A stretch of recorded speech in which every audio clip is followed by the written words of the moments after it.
Ce premier chapitre est consacré à la notion de force et à la deuxième loi de Newton, et en particulier à cette technique de projection des forces qui joue un rôle vraiment essentiel en mécanique et dont on verra d'ailleurs l'intérêt dès le premier chapitre cette année. Donc je vais commencer par un grand 1 sur des rappels sur la notion de force, et ensuite dans la deuxième partie j'aborderai la deuxième loi de Newton et puis surtout ses applications. Alors, quelques généralités sur les forces. Vous savez que les forces sont représentées par des vecteurs dont la norme, c'est-à-dire la longueur du vecteur, correspond à l'intensité de la force. Et cette intensité de la force s'exprime en newton. Donc la force est représentée par un vecteur. Il y a une certaine échelle qui fait qu'on a mis par exemple autant de centimètres pour autant de newtons. Peu importe, généralement cette échelle n'a pas d'importance en classe prépa. Mais il faut bien comprendre que la norme de ce vecteur, qu'on note soit comme ceci avec des barres de chaque côté, ou alors simplement on pourrait noter P sans la flèche de vecteur et sans les barres de chaque côté. Cette quantité-là est une quantité positive, on l'appelle la norme. Elle peut être positive ou nulle évidemment s'il s'agit du vecteur nul. Et ce qui est essentiel, c'est de bien savoir projeter une force dans une base. Donc c'est ce que je vais rappeler dans cette partie 2. Comment projeter un vecteur force dans une base? Voilà ce que vous savez en fin de terminale S. La seule base connue, alors c'est pas tout à fait vrai, il y a une autre base de projection que vous connaissez, et c'est par elle d'ailleurs qu'on finira ce chapitre, mais en tout cas la base que vous connaissez le plus, c'est la base cartésienne, base orthonormée cartésienne, avec trois vecteurs, qui sont les vecteurs EX, EY et EZ, on les appelle généralement comme ça en prépa, mais on peut aussi les noter I, J, K, c'est peut-être cette notation qui vous est plus familière, I, J et K plutôt que EX, EY et EZ. Ce sont trois vecteurs qui ont une norme égale à 1, c'est-à-dire que si on prend la norme de chacun de ces vecteurs, on trouve 1. Et par ailleurs, ces vecteurs, ils sont orthogonaux 2 à 2. C'est-à-dire qu'entre EX et EY, il y a un angle de 90 degrés. De la même façon, entre X et EZ, il y a un angle de 90 degrés, et la même chose entre EY et EZ. Et c'est d'ailleurs pour ça que quand on fait le produit scalaire, vous savez que quand vous avez des vecteurs qui sont orthogonaux, leur produit scalaire est nul. On aura l'occasion de revenir là-dessus d'ailleurs dans le deuxième chapitre. Et bien donc, les produits scalaires entre les vecteurs de base EX, EY, EX, EZ et EY, EZ sont nuls. Alors on va voir comment projeter déjà sur un problème à une dimension. C'est-à-dire que j'ai ici un objet dont la force qui s'applique sur lui, c'est le poids. Et on a un axe qui est vertical, orienté de cette façon-là. On aurait pu l'orienter vers le bas aussi. D'ailleurs, je vais faire le premier exemple avec ces deux cas de figure. Je commence par le cas où l'axe Z est dirigé vers le haut. Alors, le poids, lui, il est dirigé vers le bas, puisque le champ de pesanteur, il est toujours dirigé vers le bas. Donc, faites bien attention que dans ce premier cas, on écrira que P, c'est moins mg sur EZ, moins parce que vous voyez que le poids est en sens opposé ce vecteur au vecteur unitaire EZ, alors que si je projette le poids ici, ça va être plus mg EZ parce que le vecteur poids est dans le même sens que le vecteur unitaire EZ. Mais attention, dans les deux cas, si on vous demande la norme, le poids en norme, c'est-à-dire avec les deux barres de chaque côté, ou d'une façon plus simple, plus simplement notée sans la flèche et puis sans les deux barres, ce mg qui est là, lui, est une quantité toujours positive. La norme du poids est une quantité toujours positive. C'est la projection qui peut, quand on a affaire à un vecteur, prendre un moins ou un plus. Mais surtout, ne confondez pas les vecteurs et ce qui n'est pas un vecteur, comme cette quantité ici, l'intensité du poids, qui est un scalaire et qui est la quantité qui s'exprime en newton. Alors, si on projette à deux dimensions, je vous rappelle l'expression générale et je vous rappelle comment on fait. C'est très important parce que je sais qu'avec les programmes actuels, on a peu d'occasion de projeter des vecteurs quand on est en terminale, et c'est bien dommage parce qu'après quand on arrive en classe prépa, c'est quelque chose qui est très utile, très important. Donc c'est pour ça que je vous le présente d'abord dans le cas général ici. Vous voyez l'expression générale, vous avez un vecteur force qui se décompose sur EX, EY. Et ce qu'on appelle les coordonnées de ce vecteur, ce qu'on appelle projeter un vecteur, ça veut dire connaître ses composantes, les composantes du vecteur, dans la base qui est utilisée, et là en l'occurrence la base cartésienne. Alors comme on est ici dans une représentation à deux dimensions, je n'ai que deux vecteurs de base, les vecteurs EX et EY, et donc le vecteur f se décompose en fx sur EX et fy sur EY. Et mon but c'est d'exprimer fx et fy en fonction de la norme de ce vecteur, donc sa longueur entre guillemets, l'intensité de ce vecteur, et puis l'angle alpha qu'il fait avec l'axe des x. Alors vous voyez, les composantes sur x et sur y, ce sont les composantes qui sont obtenues par projection orthogonale, c'est-à-dire que si on veut bien avoir fx et fy, il faut prendre les extrémités du vecteur et les projeter comme c'est montré ici, en formant une perpendiculaire à l'axe des x pour avoir f de x, et en formant une perpendiculaire, enfin deux perpendiculaires à l'axe des y pour avoir fy. Et cette quantité dont on avance sur x et cette quantité dont on avance sur y sont les composantes du vecteur f sur ex et sur ey. Alpha, c'est l'angle entre le vecteur ex et le vecteur f. Alors, comment on peut faire pour avoir justement ce fx et ce fy? Eh bien, il suffit de regarder le triangle et en permanence, on va être envoyé à ces notions élémentaires de trigonométrie, mais dont vous avez bien besoin ici. Remarquez que ici, vous avez un triangle rectangle parce que pour avoir fx et fy, on a projeté de façon orthogonale, comme je l'expliquais, et que donc vous avez un triangle rectangle dont les côtés sont fx et fy, et puis vous avez l'hypoténuse dont la longueur qui est ici, c'est la norme du vecteur f. Donc, si j'écris le cosinus de alpha, c'est le côté adjacent sur l'hypoténuse, donc c'est égal à f de x sur la norme de f. Ici, je ne me complique pas la vie, il n'y a pas de problème de signe, parce que je vois que f, il avance positivement sur x et positivement sur y. C'est-à-dire que quand je projette, f de x, ce vecteur projeté sur x, il va dans le sens des x croissants, et quand je le projette sur y, il va dans le sens des y croissants. Donc ça veut dire que fx et fy sont des quantités positives. Mais il se pourrait que ce ne soit pas le cas. Et quand ça ne sera pas le cas, on verra comment faire, d'ailleurs dans un exemple qui est juste en dessous. Pour l'instant, on regarde simplement ça avec ces quantités positives. Vous voyez que fx sur la norme de f, c'est le cos de alpha. Donc ça veut dire que la composante fx, c'est la norme de f fois cos de alpha. Et de la même façon, dans le triangle rectangle qui est ici, comme fy est le côté opposé à l'angle alpha, vous avez fy sur la norme de f, qui est égale au sinus de alpha, et donc f de y qui vaut norme de f sinus de alpha. Je vous dis pour l'instant, pas de question sur le signe en plus qui se pose, donc on a simplement un vecteur f avec ses composantes, la quantité dont il avance sur x, fx, et la quantité sur y. Donc voilà comment projeter le vecteur, c'est-à-dire avoir les coordonnées de ce vecteur f sur l'axe des x et l'axe des y. C'est donné par cette formule-là. Alors voilà, justement, les composantes, elles peuvent être positives, négatives ou nulles. Donc l'angle alpha, il n'est pas forcément restreint à l'intervalle 0 pi sur 2, et ça, on va s'en rendre compte après. C'est-à-dire que si par exemple vous preniez un angle alpha, cette formule, elle marcherait tout le temps. Ce que je veux dire par là, c'est que si je prends un angle alpha qui est par exemple plus grand que pi sur 2, c'est-à-dire le vecteur f, il va dans ce sens-là, et bien vous voyez que quand vous allez le projeter sur x, son x, il est dans ce sens-là. La composante f de x, elle est négative. Et ça sera bien le cas parce que le cosinus d'un angle, par exemple, de 120 degrés, qui correspondrait à un angle qui irait de là jusqu'à là, on aurait bien un cosinus négatif qui lui correspond. Alors, la deuxième remarque, c'est qu'on projette exactement de la même façon un vecteur vitesse, par exemple, ou un vecteur accélération. Vous serez parfois appelé à projeter des vecteurs vitesse, accélération. Vous le ferez exactement de la même façon. Alors, un exemple de projection, vous avez ici le poids et vous avez un objet qui tombe. Alors il y a d'autres forces qui s'exercent sur lui, il y a notamment une réaction normale sur laquelle on reviendra après. Mais en tout cas, ce que vous voyez ici, c'est que ce vecteur P, nous on veut le projeter dans la base qui est indiquée ici, EX, EY. Alors cette base, elle peut être décidée par l'étudiant ou l'étudiante quand il ou elle fait son exercice. Ça peut être imposé par l'énoncé. Là, ici, j'impose ce X et Y et nous, on doit trouver les composantes de ce vecteur poids. Alors, ce qu'il faut avant tout remarquer, ce sont les angles. L'angle ici que vous avez est un angle alpha. Donc, si vous avez un angle alpha ici, vous voyez que l'angle qui est ici vaut pi sur 2 moins alpha. Pourquoi? Parce que si je prolonge le vecteur poids ici, il est vertical alors que cet axe est horizontal. Il y a donc un angle de 90 degrés ici. Et les angles qui sont là et là sont complémentaires. La somme des angles vaut pi sur 2. Donc lui vaut pi sur 2 moins alpha. Et comme par ailleurs, EY est perpendiculaire au plan, à la direction du plan ici, perpendiculaire à EX, il y a un angle de pi sur 2 en tout, entre les pointillés et le plan.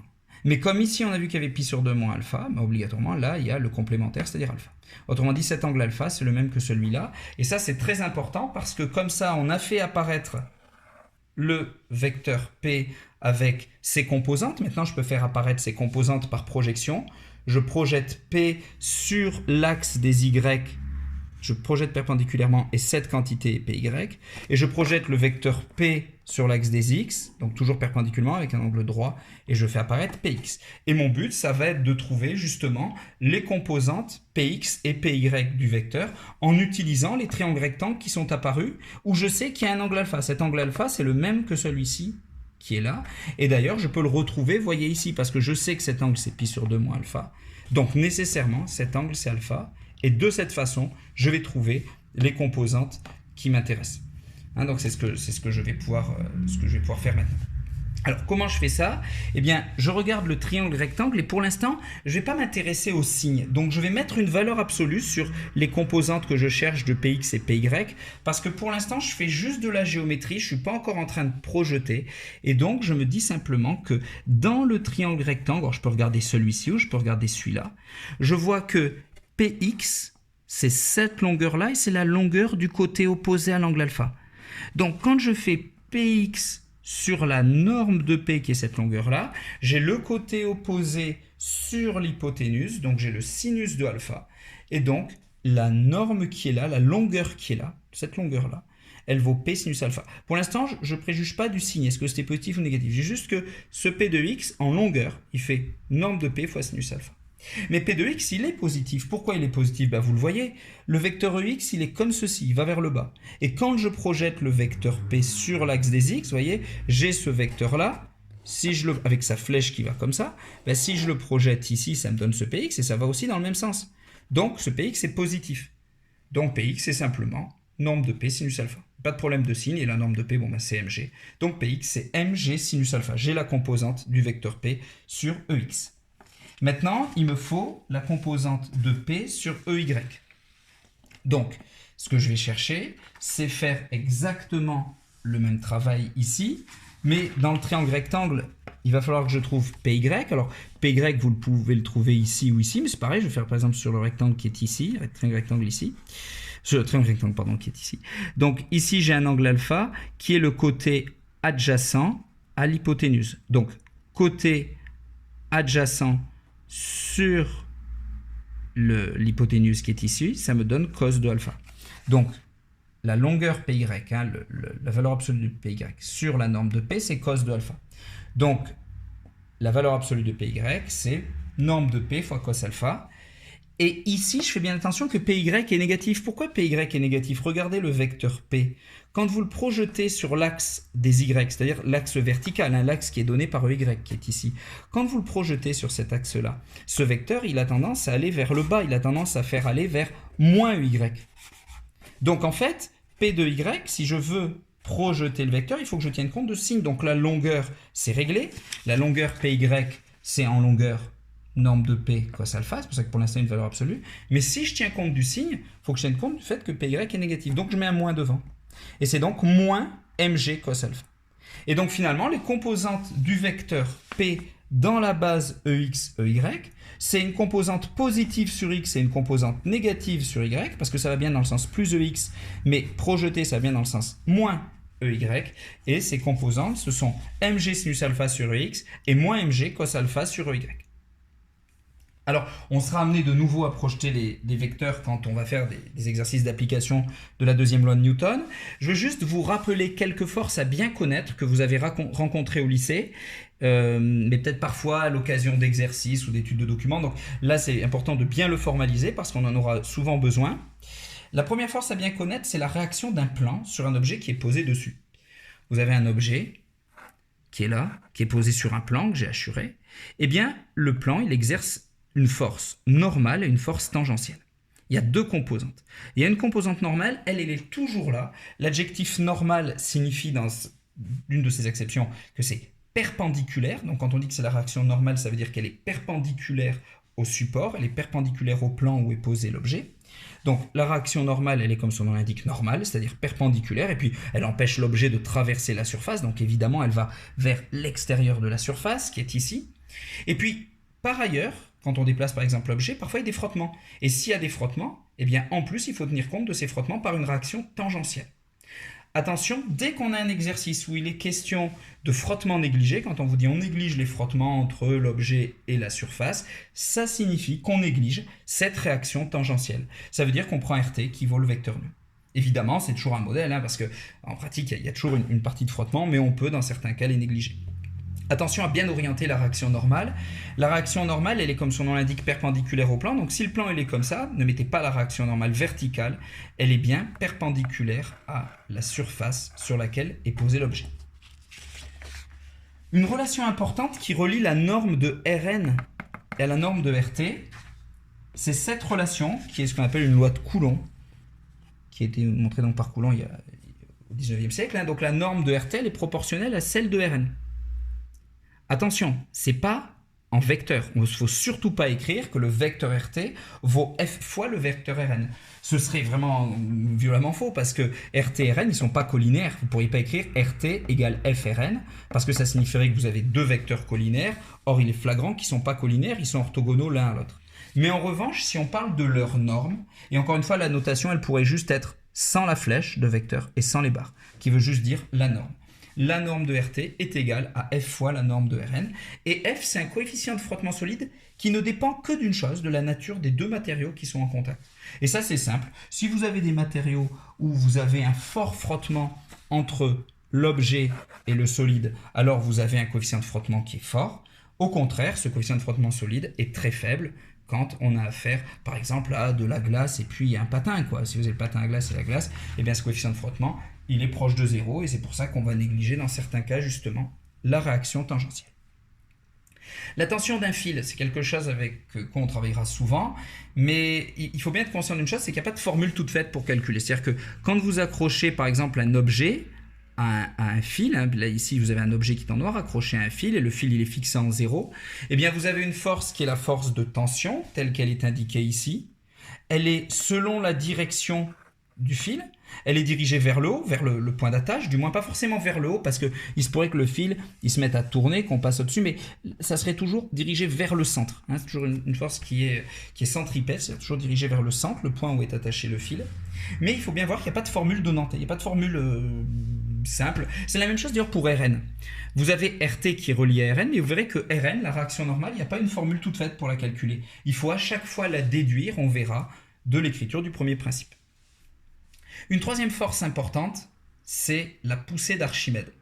La poussée d'Archimède, c'est quelque chose dont vous avez parlé au lycée, que souvent on néglige, notamment dans les gaz, mais dont il faut bien connaître l'expression. Alors, la formulation, c'est la suivante. On dit que tout corps qui est plongé dans un fluide ça peut être un liquide ou un gaz, subit de la part de ce fluide une poussée verticale, ascendante, hein, donc vers le haut.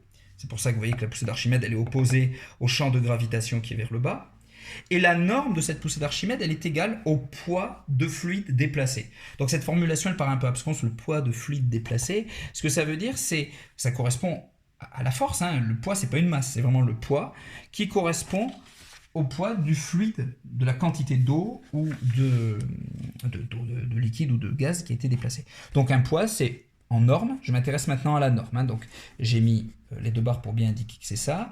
Et le poids, c'est masse fois G, ou masse, c'est la masse du fluide déplacé. Puisqu'on dit que c'est le poids du fluide qui a été déplacé. Déplacé par qui? Par l'objet. Parce que quand vous immergez l'objet, vous savez bien ce qui se passe. Quand vous mettez par exemple un objet dans l'eau, vous voyez le niveau de l'eau qui monte. Parce que l'eau étant incompressible, enfin presque incompressible, eh bien elle va occuper un certain volume et ce volume il va être poussé vers le haut, il va être déplacé justement par l'objet immergé. Donc, la masse de fluide déplacé, c'est la masse volumique du fluide, elle est notée mu, fois le volume de fluide déplacé. Et le volume de fluide déplacé, c'est exactement égal au volume de l'objet. En fait, c'est le volume de l'objet qui est immergé. C'est-à-dire que imaginez que tout l'objet ne soit pas immergé. Par exemple, un morceau de polystyrène à la surface de l'eau, il n'y a qu'une partie qui est immergée. Et bien, c'est le volume qui est dans l'eau, le volume immergé qui intervient ici. Et donc, la formule, c'est celle-ci, c'est la masse volumique fois le volume de l'objet, fois G. Du point de vue des unités de la dimension, on fera de l'analyse dimensionnelle, on s'assurera que c'est bien une force qui s'exprime en Newton, mais ça on le fera dans un cours suivant qui sera consacré justement à l'analyse dimensionnelle.